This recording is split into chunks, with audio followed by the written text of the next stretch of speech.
Hi guys, it's Dalek again, and I'm back with another Doctor Who video. This time we're going to talk about the newly released today recovered episodes of the Dalek Master Plan, the still mostly lost serial from the first Doctor's third series.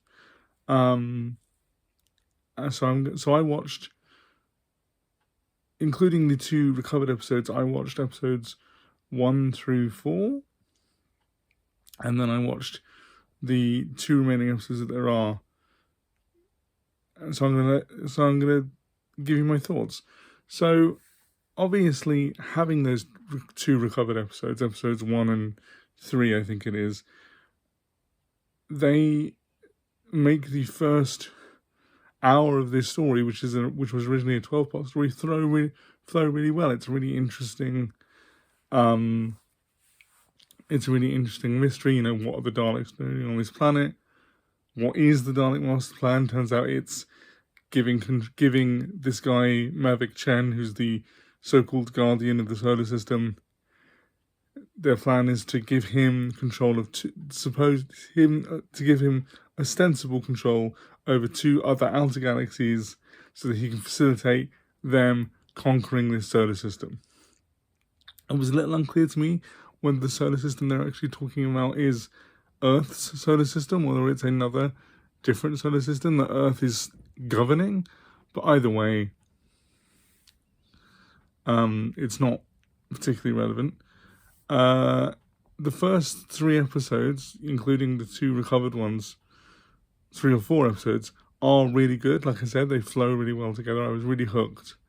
Nicholas Courtney especially gives a great performance, and William Hartnell is just on fire. I haven't spoken a lot about the first Doctor in all of my Doctor Who videos, but he's really, like every actor to play the Doctor is really good in their own way.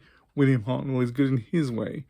He's very energetic in this. He does flub a couple of his lines, as he's notorious to have done, but he's really good. And then after those recovered episodes run out, and we get through one more episode that was already on the iPlayer, we start running into the issues of having half this 12-part story just be gone forever, which is we make these huge jumps in the plot. So I watched the first 3 episodes up until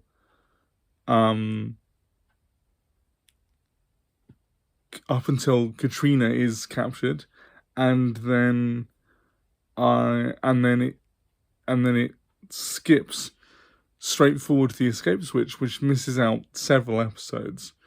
And I knew from spending many years on the TARDIS wiki that Katrina dies in this episode, but I'd forgotten that in the moment. So there was this really confusing jump. It's like, oh no, where's Katrina gone? What's happening? Why are they in this prison cell? And then of course no one's talking about her. No one's talking about Katrina. And Sarah Kingdom is there replacing her. And it's because she dies. She jets herself out of the airlock. Spoilers for a 60-year-old episode of television. But yeah. And so Katrina, who was this really interesting ancient Greek companion from Troy from the previous episode, which is also missing. And yeah, so it's a shame to kind of have to miss these huge chunks of context. So for me, I was going straight from Katrina being captured by that guy, the prisoners on the prison planet, to her being completely missing and not mentioned at all, to then skipping forward again for the final episode that is available on the iPlayer of this story, to being in ancient Egypt dealing with the monk who hadn't previously been mentioned in the story at all. So for me, watching it, even with these episodes 1 to 3,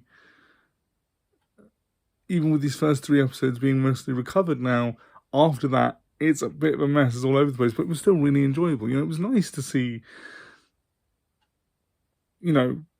companions like Katrina and Sarah Kingdom, and it was nice to see William Hartnell in a straw hat wandering around ancient Egypt. And it was nice to see the monk, but apart from those first 3 episodes, it doesn't hold together very well because so much of it is missing, not because it's bad.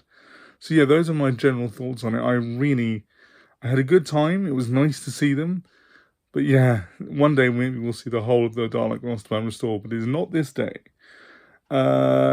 If you're a Doctor Who fan like me, you're probably waiting on more information on what's happening in the 2026 Christmas special and whether or not Billie Piper is playing the 16th Doctor. I'm crossing all my fingers and toes, figuratively speaking, that we will get that information soon. And as soon as I have it, I will be putting on this channel with my thoughts on it. So please subscribe for more Doctor Who videos in the future, even if there's a huge hiatus. I would love it to hear your thoughts in the comments down below, and I would love to build more of a community around this channel. So subscribe, and I'll see you later. Bye.